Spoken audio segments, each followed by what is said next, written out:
ताजमहल प्रेम, स्मृति और समय से परे एक कहानी। भारत की धरती पर उत्तर प्रदेश के आगरा नगर में यमुना नदी के शांत किनारे खड़ा एक ऐसा स्मारक है जिसे देखकर समय थम सा जाता है। ताजमहल यह केवल संगमरमर की इमारत नहीं, बल्कि प्रेम, विरह, सत्ता और कला का अमर आख्यान है। आज भी जब सूरज की पहली किरणें इसके गुंबद पर पड़ती हैं, तो लगता है मानो इतिहास स्वयं अपनी कहानी सुनाने लगा हो। कब बना ताजमहल?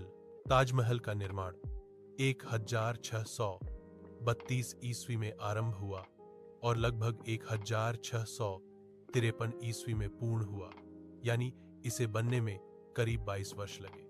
यह मुगल सम्राट शाहजहां के शासनकाल में बना एक ऐसा सम्राट जिसे स्थापत्य, सौंदर्य और कविता से विशेष प्रेम था।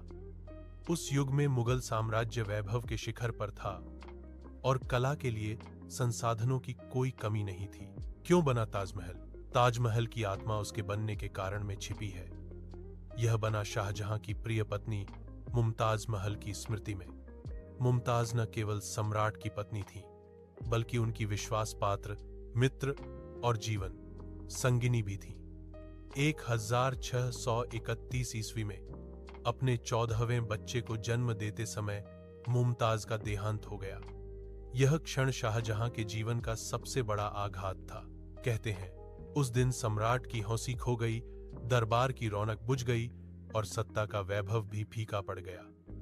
शोक में डूबे शाहजहां ने निश्चय किया कि वे अपनी पत्नी की स्मृति में ऐसा मकबरा बनवाएंगे जो दुनिया में प्रेम का सबसे सुंदर प्रतीक बने, और वही संकल्प ताजमहल बना। प्रेम से जन्मी प्रतिज्ञा।